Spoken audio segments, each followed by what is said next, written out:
Ayun o yung nag-crave ka sa samyup. Kaso naalala ko 5 AM pa lang pala mga mahal. Saan kaya ako kakain? Buti na lang meron tong Tokeniku. Samyup and Seafood Hatch. Dito lang yan mga mahal. Sa 6 Anonas Project 3 Quezon City. At ang maganda pa dito mga mahal, open sila 24 hours O diba, saan ka pa? Kahit anong oras mo gustong mag-samyup. Pwedeng pwede at eto may seafood pa sila mga mahal. At ang dami pang pagpipilian mga mahal na modes of payment. Pwedeng cash, GCash, credit card, GCash to bank. O diba? Ang daming pagpipilian mga mahal, grabe. Side dish pa lang, busog na busog ka na. Meron silang corn, tapos meron silang kimchi, may pipino, may lettuce. At ito meron silang tempura, tsaka yung scallops. Grabe, akala ko kasama na dun sa main dish nila yung scallops tsaka tempura. Pero side dish pa lang pa rin. Tignan mo naman mga mahal, sulit na sulit. At balita ko may libreng iced tea pa daw. Hindi lang iced tea bottomless drinks dito. Pwedeng iced tea, pineapple juice, or gulaman. So, ayun, sineserve na yung mga order ko, mga mas, sineset up na tong butane gas and stove. Hindi ko alam kung paano ko mauubos lahat tong mga side dishes tsaka tong in-order kong mga choices of meat. Kasi mahilig naman talaga ako kumain, matakaw ako, pero hindi ako yung tipong kumakain ng maramihan ng isang bagsakan. Gusto ko yung maya't maya kakain, magpapahinga, tapos kakain ulit ganun.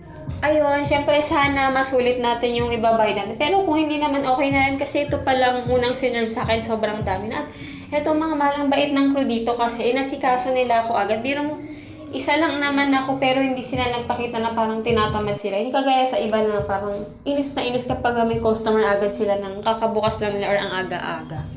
At tinatanong agad ako kung gusto ko pang mag-add. Hindi ko pa nga ito nauubos. So, diba tignan nyo yun mga mahalo.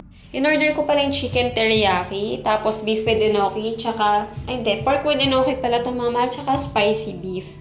Tapos lahat ng side dish, syempre, tapos yung ebi tempura.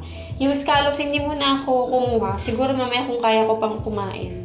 Pag naubos ko to lahat. Eto na nga, magluluto na si Inday mga mahal.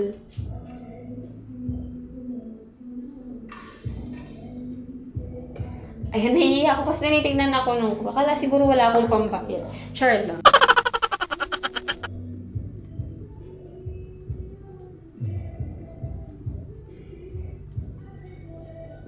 Sa mga hindi pa nga pala nakasubscribe mga mahal, please don't forget to like, share, and subscribe and follow me on my social media accounts.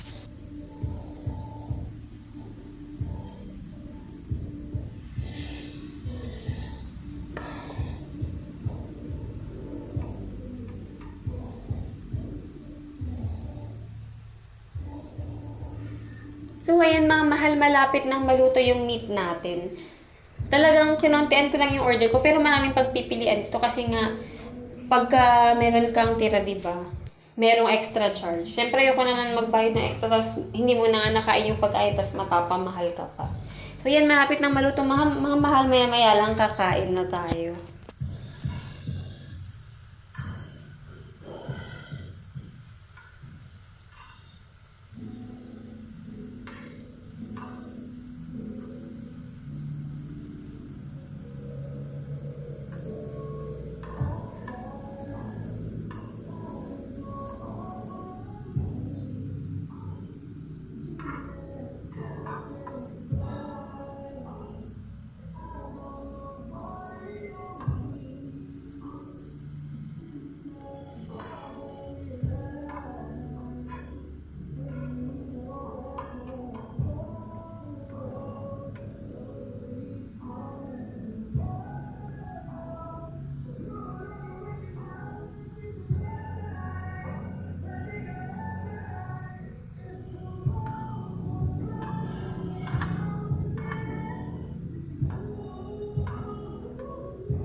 So, ayun mga mahal, luto na. Kakain na muna tayo. Papatayin ko na muna itong butane gas.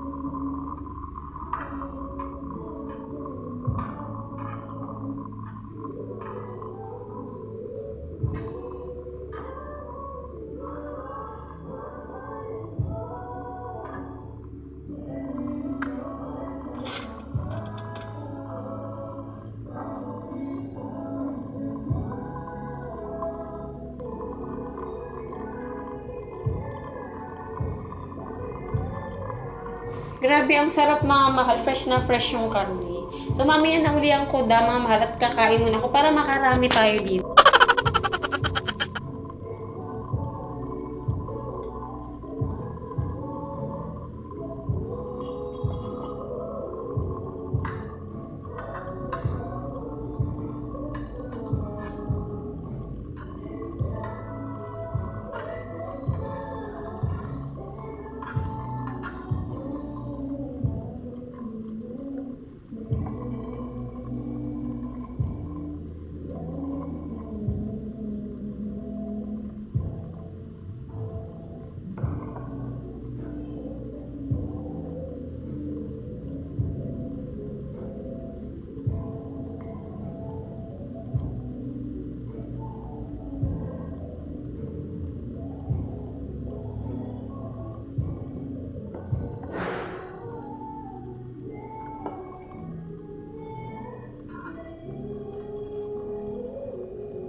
Tignan nyo naman yung ebi tempura nila. Grabe oh. Side dish pa lang yan. Mukhang ito yung babalik-balikan ko dito eh. Yung ebi tempura. Imagine mo pag kumain ka yan sa ibang resto. Mga magkano na yung babayaran mo sa ganyan karami na ebi tempura. Akala ko nga nakalimutang i-serve or baka hindi ako narinig nung kung sinabi ko isama sa side dish. Pero siguro nga niluluto pa lang. At ayan, hinabol na nga.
Ayun lang mga mahal, salamat sa panonood. See you on my next video. Bye!